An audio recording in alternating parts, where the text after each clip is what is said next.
Welcome to the Classroom Narratives Healing and Education podcast, the space where education meets resilience. I'm Joey Weisler, and in each episode, we dive deep into the personal stories of educators, students, leaders, and frontline advocates who are navigating the complexities of modern education. Whether you're just starting your teaching journey or are a seasoned professional looking for inspiration, we'll explore how to foster meaningful change, prevent burnout, and build trauma-informed communities in our schools. Now, let's take a seat at the front of the classroom and get started. All right, hello everyone. Welcome back to another episode of the Classroom Narratives Healing in Education podcast, where today we are joined by Caren Cooper, a trauma-informed mindset coach dedicated to empowering women to break free from self-doubt and imposter syndrome. So Karen's mission is to help women embrace their authentic selves, tap into their innate power, and build unshakable confidence to live boldly and unapologetically. With a unique approach that combines neuroscience, somatic work, and trauma-informed protocols, Caren is working to guide women through transformative journeys in order to help them reclaim their voices and step fully into their power. So join us today as we explore her expertise in overcoming our limited beliefs, understanding the imposter syndrome, and working to also inspire educators and students to unlock their fullest potentials to create lasting and positive change. Welcome to the show, Caren. Thank you for having me. I'm glad to be here. Such a pleasure. So, Caren, tell us a little bit about, first of all, what your work is in both neuroscience and somatic approaches. What do those mean? And what is it that you practice exactly? It means that I help women on an identity evolution process. And with that, we do rewiring and reprogramming at the subconscious level. And with the somatic work, it's really how to connect to your bodies.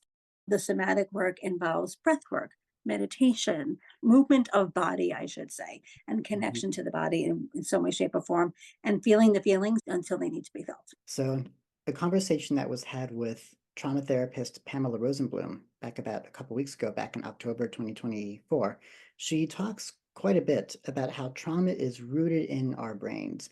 And by using movements like, let's say, running or jogging or doing jumping jacks can help us release that trauma. How have you noticed that either yourself or the people that you work with can use those types of physical movements to get their trauma? What does that look like for them? It really isn't on an individual basis, quite frankly. So it can be one of the things that I teach people is hourly breathing alarms. An alarm goes off every hour, and a breathing alarm, it helps you, and then you do alternate nostril breathing, so it helps you connect to your body a little bit more, right? So that's the main thing that I do. But also dancing. If you follow me on social media, you know I do a Friday dance party. The movement takes you out of it, almost like removes you from the situation. I don't know how else to describe it. So like, and I'm moving like, oh, it's like imagine yourself like stepping out of the situation. That's what movement allows you to do. It allows you to focus on something else other than what's actually going on. And then it allows you to take a step back in a way, because when you are in a heightened state, you can't see past that heightened state. So doing movement, breath work, something like that allows you to get out of that heightened state and see it from a different perspective. Absolutely. So tell us a little bit more about what got you interested with this work. My short version of the story, I was in corporate America. The pandemic ended that. And I was doing my network marketing business full time. And I had no idea what I was doing. Like I felt very much like the imposter. Like I was like, I have no idea what I'm doing. Why are people going to listen to me and all these types of things? And I knew I was in my own way and I needed deeper inner work rather than the surface personal development that I had been doing. And my mentor, Tracy Witt, serendipitously showed up and I took her work. I'm a student of the work that I teach. So I took her work and I decided that, wait a minute, it transformed me so much and it deeply made me understand who I was and what was going on and why I was the person that I was, that I decided to get certified in the framework. So I'm a certified neuroidentity evolution practitioner so that I can now teach others to transform in their own ways. Absolutely. Thank you for that.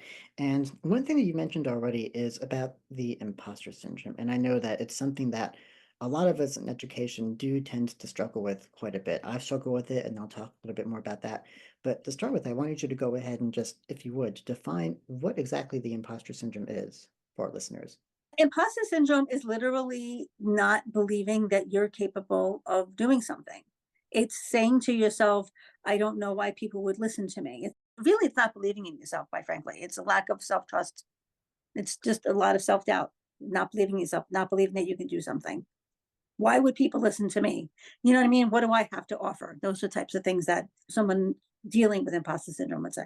And I think that one thing that our listeners should understand about the imposter syndrome here is that when focused on the context of education, it's this feeling that as a teacher or as a principal or even as a student, that somewhere within the system, we don't belong where we are. Yeah. And it's as a result of all the different pressures that we face to have this perfect performance and meet some kind of external expectation, especially for teachers who are Hmm. constantly getting evaluated. And I wanted to pause and interject here with a quick story. So, in my first full-time teaching appointment in 2019, I was given a very, very challenging class. And it was that particular section where I was told by my principal that I would have my annual teacher evaluation for the first year.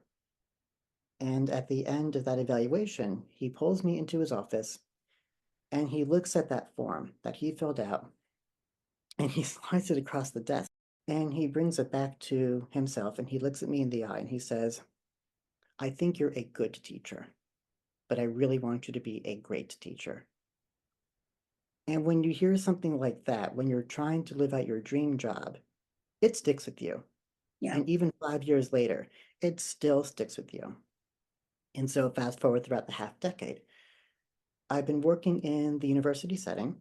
I'm a trauma scholar. My students know I'm a trauma scholar. I'm weeks away from defending a dissertation and getting my doctoral degree conferred in trauma studies. I'm so excited. But even still, in allowing students to excavate their deepest feelings on paper, as I invite them, not require, but invite them to do, in literature courses, which if you heard our prior segments, you can go visit Patrick Zwaska's segment and Emma Leva's segment to hear about how the classroom is structured to do that. I look at what these students share with me and the events in their lives, Yeah. and I always think to myself, why me? Why am I the person who they're coming to do this? Maybe they find the tools I give them to be extraordinary, but I myself am no extraordinary person. Why are they choosing me to come forward with these feelings? And that why me? How can I be the one to help? Right. Question always is in the back of that little voice in my mind, because once upon a time, on my first ever go around, Right. I was told, you're good, you're not great. So I was wondering, Karen, for those of us that are here and have had those same experiences where that little voice continues to echo things of the past that we tried to grow on. Stephen Covey, the author of The 7 Habits of Highly Effective People, came forward years after writing that text with what he called the 8th habit. And the 8th habit, he says, is to find your voice and use your voice to inspire others. So my major question for today's conversation is, what can you share with adults in all fields and walks of their lives, but also mostly in education, who struggle to find their sense of self? You are enough and whole as you are. You are enough and whole. You are inherently enough and inherently whole, just as you are. And to your point, when you said, I am not extraordinary, you damn right you are. Because you are the person that these kids are coming to. You are the person that these kids can talk to. So you are extraordinary just in the fact that that's why, that's the point. Okay. My whole life, I've been everybody's therapist, literally. I can't believe I told you that. Always. Yes. We are those people.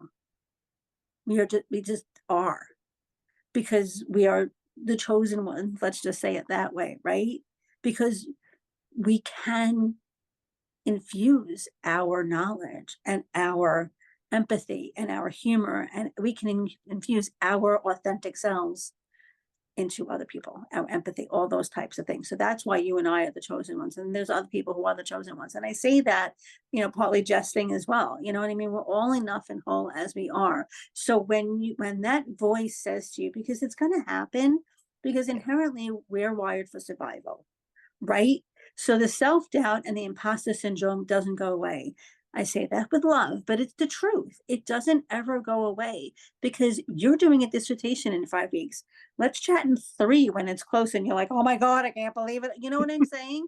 Because as much Right. as we all do the work, what happens is as you up level, as you grow, as you change, fear and resistance are prevalent anyway, no matter what. So imposter syndrome shows up because you're moving the needle in a direction that it hadn't been moved before. That sense of fear for the place we have Exactly. to get that what holds it back. Yeah. Exactly. That's the whole thing. So it's like it uses resistance and then fear. So it's really fear and resistance combined, but the fear is what we feel the most prevalent part of, right? And then that's the part where it's like a lot of people pull back and don't show up and will shrink because it's like, well, I'm scared to, and what happens and what if and all these kind of things. So what do you do? Well, you look at it from a different perspective. You welcome it in. Oh my God, thanks for showing up because it means you're doing something inherently different. So to answer your question, you're enough and whole as you are, but also thanks, dear, for showing up. I appreciate you so much because it means I'm doing the thing. But a friend of mine, Laura Krauss, who I'm going to give complete credit to, she said, imagine if. So the reframe that she posed was imagine if. Imagine if, as teachers, you're getting evaluated and all those things happen, but imagine if you just went with your instinct and went with your gut. And imagine if, even though you were told that you were good but not great, you moved past it in a way of like, you know what, I understand that that's what he thinks. That's not what I believe, and kept going. Imagine if you did that and you're in a dissertation. In your case, Joe, you're in a dissertation and all these people come to you. Imagine if it all works out and you operate from that lens. You just shift the perspective and operate from that lens. The answer to how we operate comes from finding potential over anxiety with that outcome. Exactly. And I think to your point, if I may interject here, because we were talking Please. about the trauma, like that causes, because what happens is, something like that is said to you and we make meaning out of it, right? We all do that. And therefore, and then it stays with us. But how the work that I do will also help you say, you know what, I get where that's coming from, and not have it affect you in the way that, like, you're just like, that's coming from admin. That's fine. I get it. I get that I have to play. I call playing the game. Yes, yes. Because even in corporate, you have to play the game and things like that. But it's also, you know what? I'm going to take a breath. I'm going to regulate. I'm just going to connect to my body and do some whatever movement or something like that to be like, you know what, whatever. I'm not going to allow that to affect me and what I do. Absolutely. And it leads me to wonder that with these other teachers that you know throughout your own life, that are friends and that you work with, right? How did those different teachers also struggle with the imposter syndrome and how have they worked to overcome it? Because we mentioned earlier that there's a lot of people within the system that are very burnt out, we're exhausted. And what are some of the causes of that based upon what you know, and how are they working through that? Some aren't, being fully transparent. Some really just aren't. But what I have seen lately is a lot more self care. Mhm. And what I mean by that is the weekends for their families, spending time with their families, the weekends doing something for themselves, stopping at a certain point, not doing lessons plans after a certain point, right? You know what I mean? And because obviously they have to get done. Obviously, that's part of the job. But it's like, Right. okay, not working till 11 p.m. to do so. Breaking it up in a way that is feasible for them to have like a life that they can live and not just have it be schoolwork and admin work and all the things that they have to do all the time. So that's really what it is. And self care, it could be anything. Like self care is just putting your needs first. Exactly. It's that idea that we cannot pour from an empty cup, so No. therefore we should not try. I remember also in that same first year of teaching, I was another reason why it was just looked upon as almost shameful, and I completely get it now. In the moment, I couldn't understand why, but now in 2020, it was just not the most appropriate thing I could have done. I would be sitting there at my kitchen table at 3:30 in the morning, sending emails to parents, like replying to the emails from earlier in the day. And those parents would get right back to me by 3:34. It's like, well, what are you doing up? And my colleagues would say, if you keep sending emails in the middle of the night, you're going to make the rest of us look bad. Yep. because they're going to And they expect every expect it. single one of us to be doing that too. And we're sound asleep. We're minding our own. So I that mean, was a that I had yeah, to stop very quickly. Yeah, yeah. And I'm not expecting, and even from the parent perspective, no offense. And I mean, back then I was judgy too, but I'd be like, why are you sending me an email at 3:30 in the morning? Go to bed. exactly. And I did. That was my thing. I never went to bed because I was always just so awake and exhausted, just full of anxiety about how can I succeed in this job. But at the same point, it's to your point, how just be you. Yeah. So going back to, when I talk about like having people show up because we forget who we are. So we allow all the trauma and the stories to fester and we become these stories and these limiting beliefs. And the whole thing is, and how I work with people is, eradicating those stories, rewiring and reprogramming at the subconscious level to become a version of yourself. It's not even new, it's the version of yourself before all the stories that we told Yes. ourselves and limiting beliefs that we had. So, how do you show up as teachers and admins and all those things as you? Because you show up as your authentic self, that makes the impact. Absolutely. And so, what happens when standardization comes in the way of authenticity? When teachers are teaching to the scripted lesson plan because they have to get the students to succeed in May on that exam, how do you still keep authentic while breaking through the imposter syndrome? It's going back to what I said earlier, it's really connection to your body. Looking at it from the perspective of, okay, I have to do these things. These are things that are part of my job. There's nothing I can do about it. So rather than being pissed off and anxious and angry about it, which is really you're doing is stressing yourself out. Number one is connecting to the body, right? So it's breath work, it's somatic work, it's going back to the somatic work. But it's also, is it truth? Is it truth? What's going to really go back to the imagine if, go back to all of that, like I was saying earlier, and just, welcome it in a way. You know what? Look at it from a fresh perspective. This is the way it is. These are the things that I have to do. The testing has to be done. I have to teach to this testing. Okay. How best can I incorporate who I am into this? How can I take me and put it in there? So rather than be like all pissed off that you can't be me yourself, you still can't be yourself. Why can't it be both and instead of one or the other? All right, we have to do the standardized testing. Okay, fine. Make it fun. Make it whatever. So Yeah. coming from that perspective, then everybody's kind of working together and towards one goal. I wanted to go ahead and start to close our conversation with Karen by asking us again, what are some major takeaways that you would love for our audiences to know? You are enough whole and worthy as you are. I think that's important. I don't think that the majority of the people that I speak with, it's and I'm not enough and I'm not worthy. That's the overarching theme of everybody. And it's really understand that you are inherently whole, inherently worthy, inherently fabulous, just as you are. Thank you so much for that. And from tuning into our podcast today, who are some other businesses, including your own, and followers that our viewers can take note of? Well, my own business, my program is called Unscrew Yourself. So like Joe said, I'm a trauma informed mindset coach. So I always offer free audits, consultations. Let's chat, let's talk. I love doing that.